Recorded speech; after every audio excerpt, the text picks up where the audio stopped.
সুনামগঞ্জের শান্তিগঞ্জ উপজেলায় আওয়ামী লীগ বিএনপির সমর্থকদের মধ্যে সংঘর্ষে আহত হয়েছেন অর্ধ শতাধিক।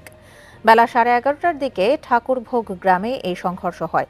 স্থানীয়রা জানায়, শুক্রবার ছয়হালের মাঠে ইউনিয়ন বিএনপির সভাপতি নূর মিয়া ও ইউনিয়ন আওয়ামী লীগের সহ সভাপতি সুফি মিয়ার সমর্থকদের মধ্যে আধিপত্য বিস্তার নিয়ে সংঘর্ষ হয়।